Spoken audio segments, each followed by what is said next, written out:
So hello everybody, Priti Shruti here and welcome you all to our channel again.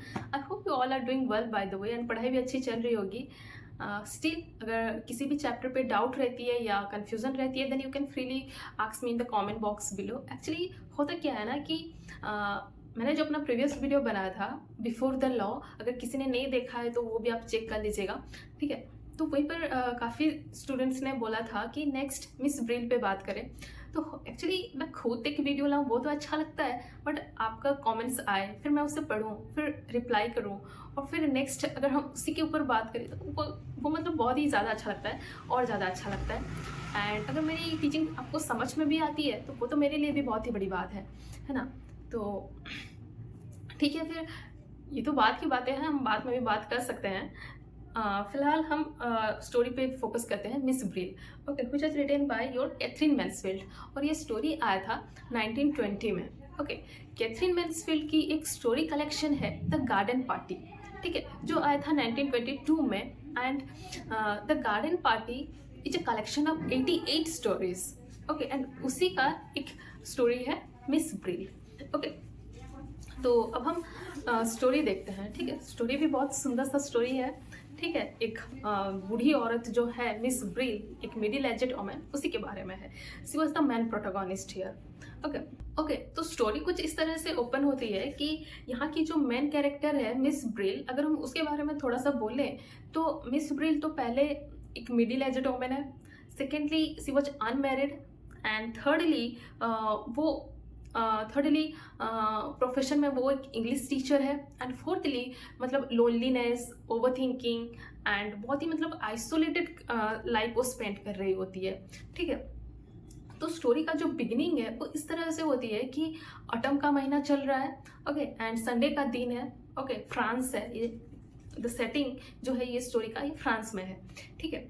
तो वहीं पर miss Brill का एक छोटा सा कमरा है. ओके, एंड जब सुबह होती है वो उठती है और बाहर जाकर देखती है तो बाहर बहुत ही सुंदर सा नज़ारा होता है, जैसे कि मतलब ज़्यादा धूप नहीं कि ज़्यादा ठंडा भी नहीं. ओके, बहुत ही सुंदर माहौल होता है, बहुत ही क्लीन एटमॉस्फेयर होता है. जैसे कि पहले ही लाइन पे बोला गया है कि it was so brilliantly fine, the blue sky powdered with gold and great spots of light like white wine splashed over the garden's publics. Okay, मतलब ज़्यादा भी धूप नहीं, ठीक है, बहुत ही सुंदर सा माहौल होता है. तो मिस ब्रिल क्या करती है, सडन अपनी रूम पे चली जाती है, ठीक है. फिर खुद को सजाती है. ये खुद को सजाना, मेंटेन करना, ये उसकी एक बहुत ही मतलब हॉबी है, बहुत ही अच्छा सा हॉबी है, ठीक है. एंड इन सब चीज़ों पे ध्यान देना उसकी बहुत ही अच्छी मतलब एक नेचर है मिस ब्रिल की. जैसे कि वो उसके पास एक बहुत ही अच्छा सा फॉर नेकलेट होता है. फिर एक उसके पास एक कोट भी होता है जो उसे बहुत ही पसंद होता है. एंड वो उसे एक बॉक्स में बहुत ही अच्छे से फोल्ड करके रखी हुई होती है. एंड आज उसे वो कोट निकालती है, ठीक है. फिर अपनी जो फर नेकलेट है वो निकालती है एंड बहुत ही अच्छे से मतलब ड्रेसअप होके वो पास में एक पब्लिक गार्डन होता है, एक पार्क होता है, वहीं पे चली जाती है. एक्चुअली रोज मतलब एवरी संडे ये उसकी एक रूटीन है कि वो सुबह रेडी होके वो उस पार्क में जाए, ठीक है. तो ये उसकी एक बहुत ही मतलब फेवरेट पास्ट टाइम होती है, मतलब अच्छा लगता है उसे ये, ठीक है. और हम ऐसा भी कह सकते हैं कि उसकी जो लोनली लाइफ है वो पार्क जाके जब लोगों को देखती है, उनको ऑब्जर्व करती है, तो वो कुछ टाइम के लिए अपनी लोनलीनेस जो है वो भूल जाती है, उनमें ही खो जाती है. तो आज भी वो क्या है, वो पार्क में गई, ठीक है, और वहाँ जाके एक बेंच में वो बैठती है, ठीक है, जहाँ उसे पूरा पार्क दिखे, सब लोग उसे दिखे, ठीक है. एक ऐसी बेंच पे अकेले बैठ जाती है, ठीक है. वहाँ बैठ जाती है और उसे अच्छा लगता है कि वो लोगों को देखे, उनको ऑब्जर्व करे, वो किस तरह से पहने हैं, क्या पहने हैं, वो हाथ में क्या पहने हैं, वो किस तरह का टोपी पहने हैं, उनका पर्स कैसा है, ठीक है, उनका ड्रेस कैसा है, उनका फुटवेयर कैसा है, वो सब देखे. वो अपनी पार्टनर के साथ किस तरह से बात कर रहे हैं, उनके बीच का कनेक्शन कैसा है, वो सब देखना, उनको ऑब्जर्व करना.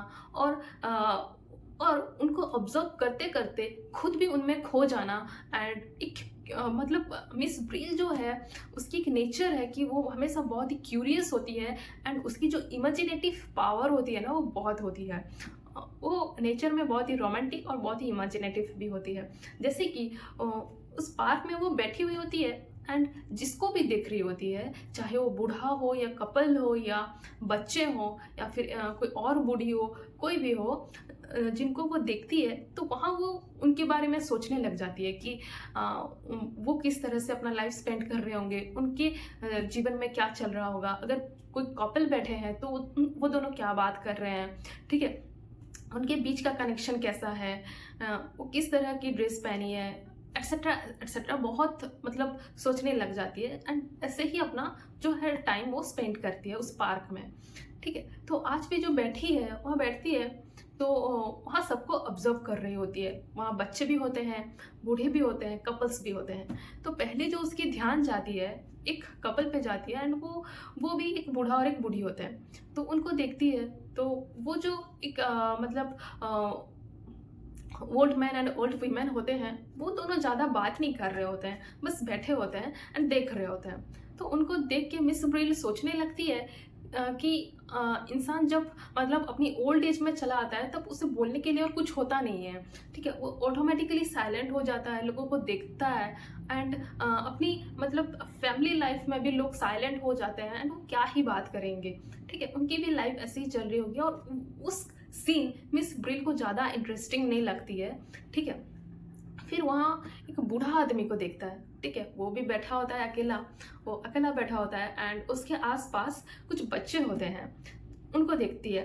तो जब उनको देखती है तो वो उसे बहुत ही अच्छा लगता है कि जो आदमी मतलब अपनी ओल्ड एज में चले आते हैं तो तब उनके पास ऐसे घूमना, बात करना, ऐसे कुछ टॉपिक्स नहीं होता है। रादर वो ऐसे इन छोटी छोटी चीज़ों में अपना खुशियाँ ढूंढने की ट्राई करते हैं। जैसे कि वो बूढ़ा आदमी उस बच्चों को देखकर बहुत ही मतलब उसके चेहरे पे एक स्माइल होता है, बहुत अच्छा फील कर रहा होता है, बैठा होता है, उसको देख रहा होता है। तो मिस ब्रिल को वो जो व्यू है, वो साइट है, वो बहुत ही अच्छा लगता है, मनमोहक लगता है। एंड वो बच्चों को देखती है और खुद मतलब हैप्पी फील करती है।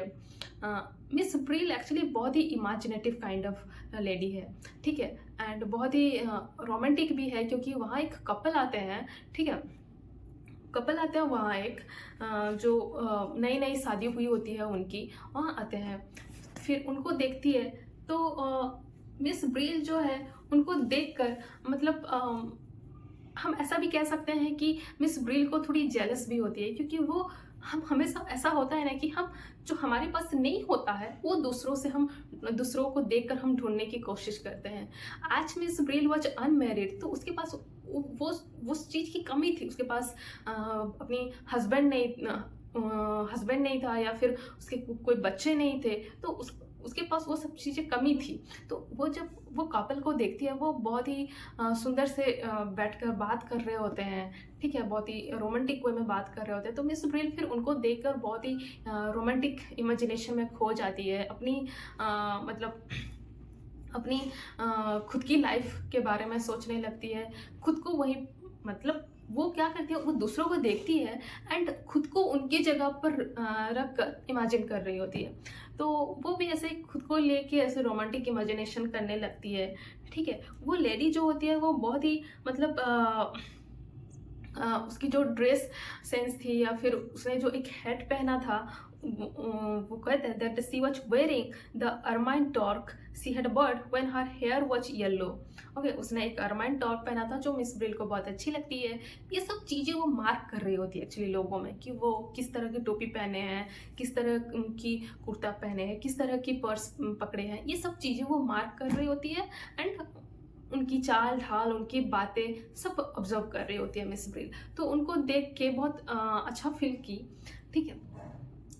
फिर वहीं पर एक कपल भी आते हैं, ठीक है, जो कपल भी आते हैं।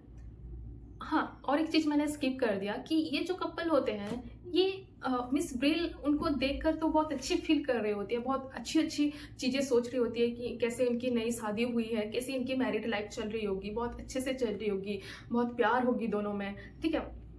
फिर कितने खुश हैं इन दोनों एक दूसरे के साथ, कितनी अच्छी उनकी कन्वर्सेशन है, ठीक है, कितने अच्छे दिख रहे हैं दोनों, कितनी अच्छी मतलब कनेक्शन है इन दोनों के बीच। ऐसे बहुत ही रोमांटिक इमेजिनेशन में वो ऐसी बह जा रही होती है।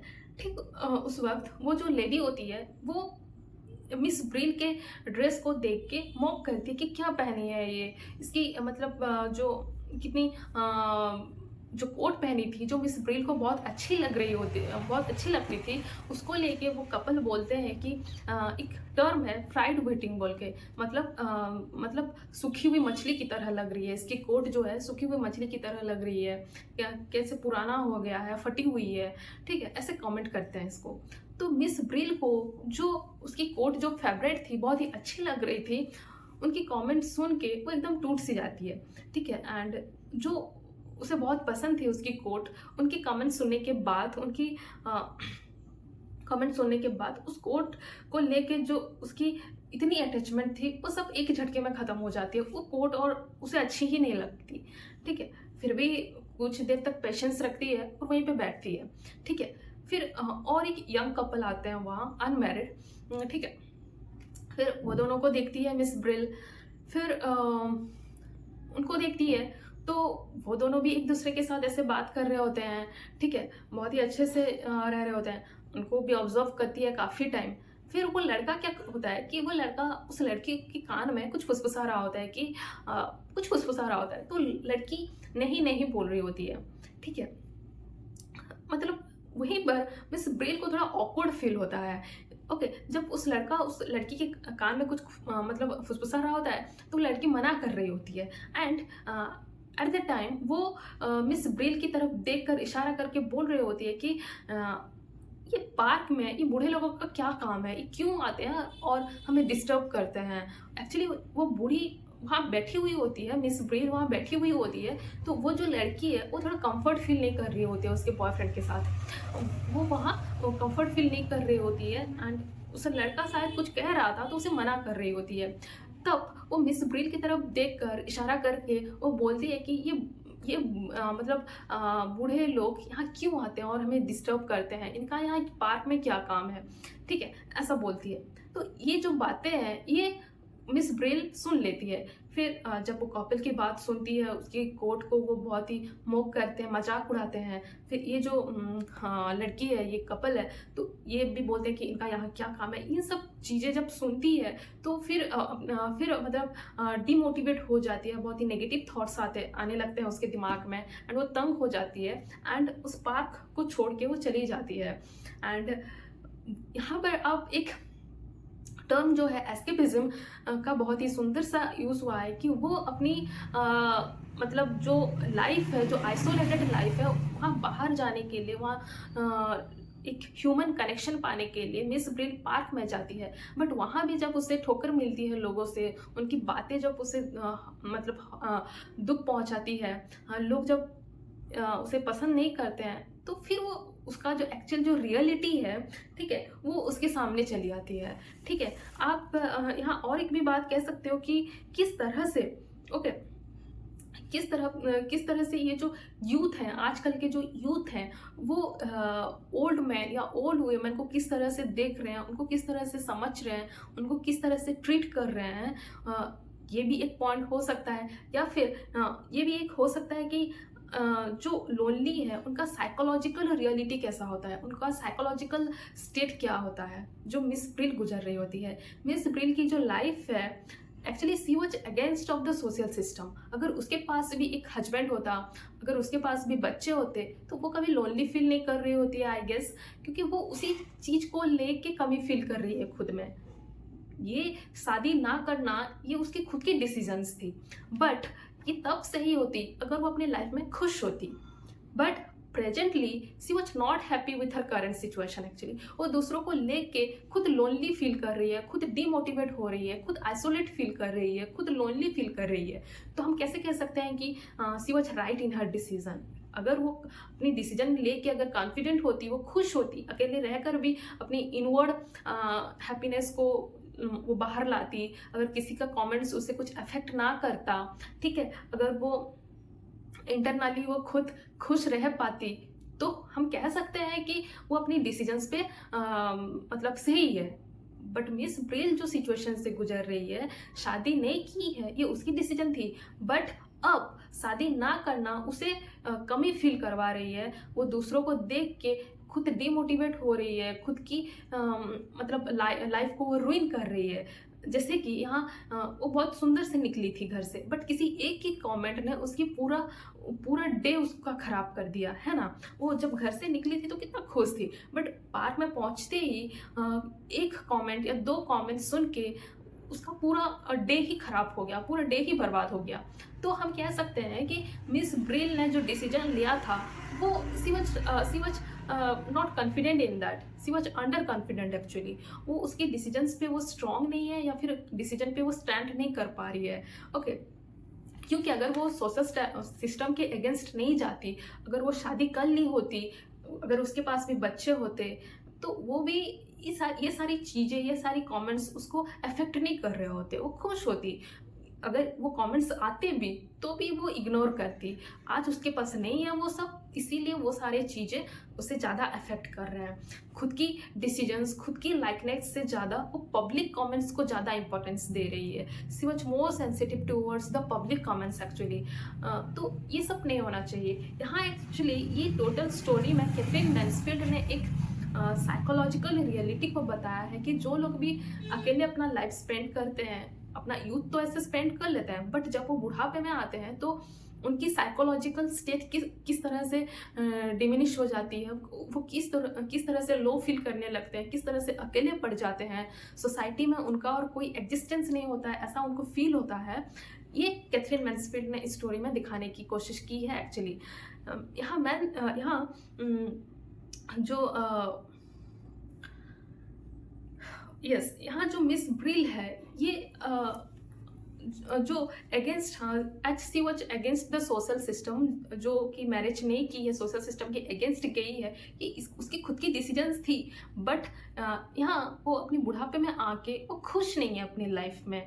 जो कोई भी कुछ भी कमेंट्स कर रहा है तो उसको लेके वो बहुत डिमोटिवेट हो जा रही है, बहुत ही अंडर कॉन्फिडेंट फील कर रही है। जो चीज़ें उसे बहुत ही पसंद थी, जो कोट उसे बहुत ही प्यारा था, ठीक है, जो उसने इतने अरसों से अपनी बॉक्स में फोल्ड करके रखी थी, फिर वो जाती थी संडे को और वो पहनकर बहुत ही जच के वो जाती थी। बट एक कमेंट सुन के एक ही मिनट में वो सारी लाइकनेस कोट के ऊपर जो था, वो एक कमेंट ने मतलब सब रुइन कर दिया, सब बर्बाद कर दिया, ठीक है। और एक चीज़, मिस ब्रिल क्या करती थी, वो पार्क में बैठती थी कुछ देर, लोगों को ऑब्जर्व करती थी, और जब रिटर्न आती थी तो वहीं एक बेकरी शॉप होती थी, तो उस बेकरी शॉप पे वो एक केक लाती थी और खाती थी, ठीक है। मतलब वो भी एक मतलब क्या हम कह सकते हैं कि मतलब अच्छा लगता था उसे, वो बेकरी बहुत पसंद होती थी उसे, ठीक है।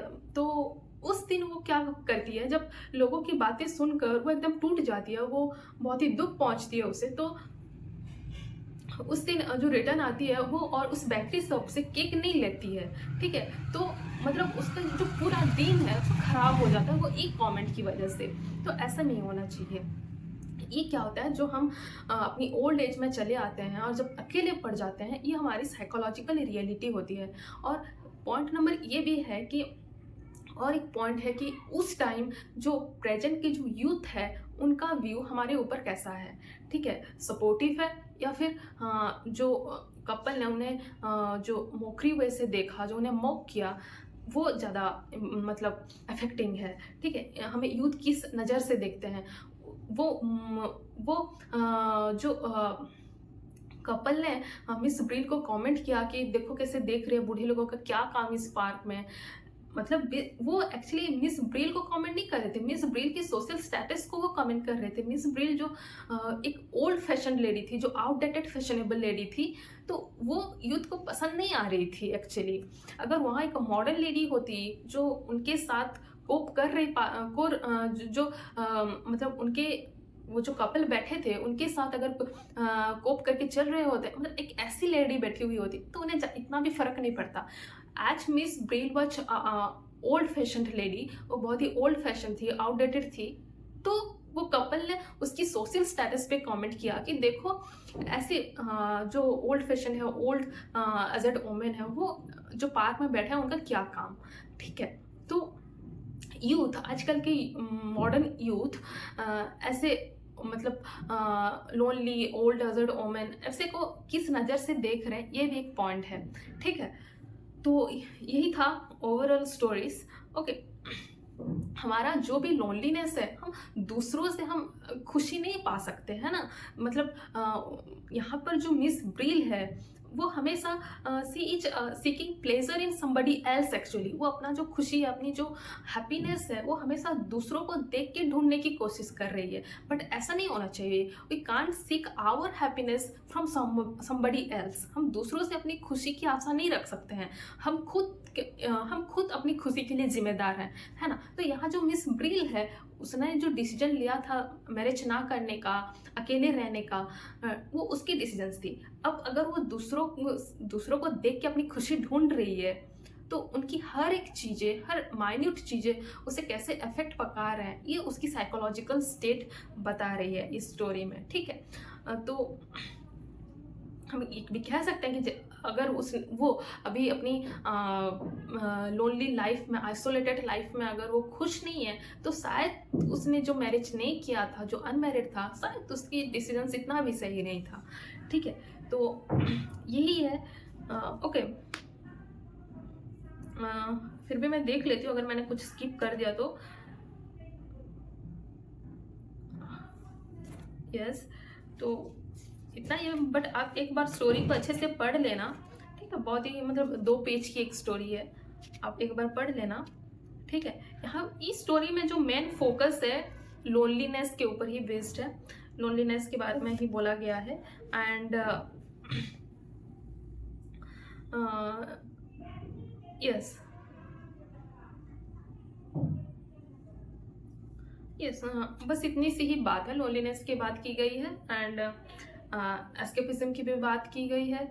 हाँ, और एक चीज, यहाँ स्ट्रीम ऑफ कॉन्शियसनेस की भी बात की गई है। स्ट्रीम ऑफ कॉन्शियसनेस मतलब क्या, मतलब एक ही मतलब हमारा जो थिंकिंग है वो एक लाइन पे ना जाकर इधर उधर जब भटकता है, तो उसे स्ट्रीम ऑफ कॉन्शियसनेस जो कहते हैं। यहाँ पर जो मिस ब्रील है, उसकी सोच एक जगह पर कंस्टेंट नहीं है। वो कभी पॉजिटिवली सोच रही है, तो कभी नेगेटिवली सोच रही है। कभी उसका ध्यान पार्क में है, तो कभी उस बेकरी शॉप में है, तो कभी उस बच्चों के ऊपर उसका ध्यान है, तो कभी कपल के ऊपर है। तो उसका जो ध्यान है वो हर सेकेंड पे चेंज हो रहा है। तो यहाँ पर स्ट्रीम ऑफ कॉन्शियसनेस की बात की गई है।